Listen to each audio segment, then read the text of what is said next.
Ich freue mich, heute Bhattacharya von dem Fixed Income Spezialisten RBC Asset Management begrüßen zu dürfen. Herr Bhattacharya hat einen Vortrag zum Thema Emerging Markets-Anleihen gehalten, dazu noch ein paar Fragen nachgehakt. Som, how I can call you? Yes.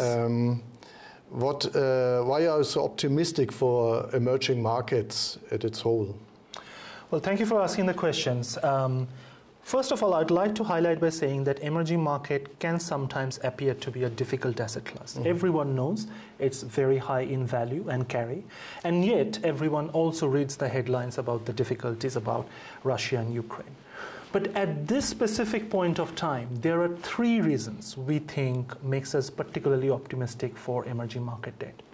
The first is that behind all the machinations, emerging market growth is likely to significantly outperform the developed market growth. And that is also pretty supported by an improvement on the fiscal balance as well as current account balance. We don't think a lot of market participants have priced that in.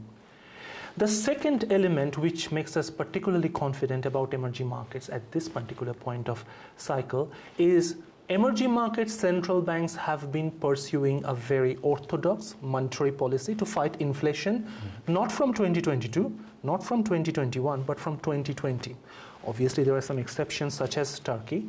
But what this exercise has allowed them to do is build up a significant cushion of real interest rate differential compared to the developed markets. And the third reason where we think the markets could be surprised on the upside is the Russia-Ukraine war. Our house view is that, contrary to what the markets are expecting, Russia-Ukraine war could come to a more negotiated settlement earlier than markets are expecting, which will have significant consequences on the energy prices, on inflation, and so on and so forth.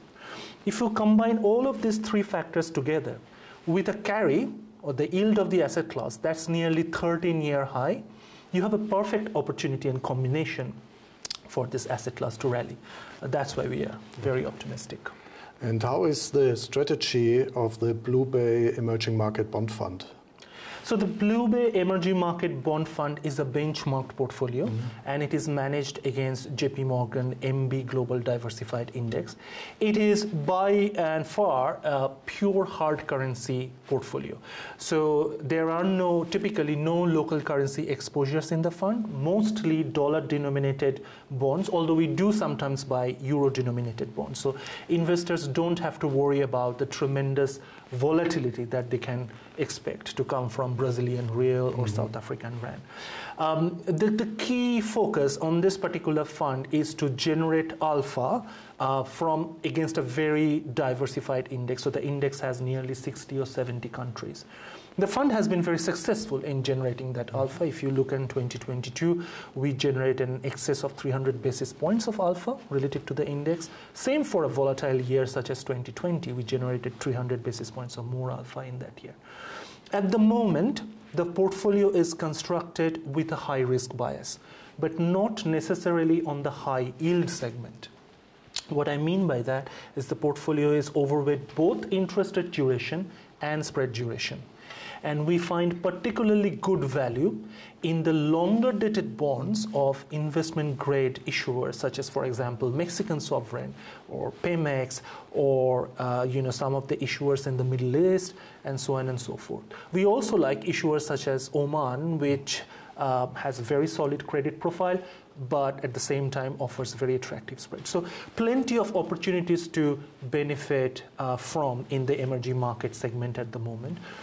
All of those overweights have been offset by some of the underweights. So for example, we hold no China in the portfolio because we don't think they're on a risk-adjusted basis, they are attractive.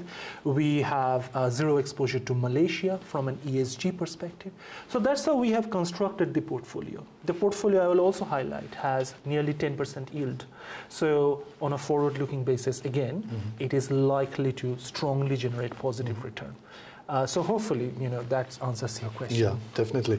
You mentioned the ESG strategy. Could you tell me something about the strategy? Sure. I think the first point to remember is that BlueBay has been very active, not only through the channels of exclusions, but with the channels of engagement with emerging market sovereign and corporate issuers.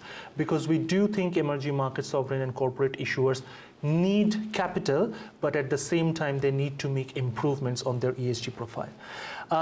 Based on our multiple engagements and discussions, we have arrived at the Article 8 framework. So the fund that we are talking about is an Article 8 fund, and it has multiple layers of exclusions as well as engagement principles. Countries such as Malaysia haven't signed up to the UN Torture for Convention for Torture, and that's why they're excluded. Countries such as Trinidad and Tobago and some of the other countries also are excluded. We also exclude thermal coal operators. So some of the Indonesian corporates are also excluded. So it's a multiple layers of various elements which goes into constructing the Article 8 fund. Thanks a lot for the interview. Thank you. My pleasure.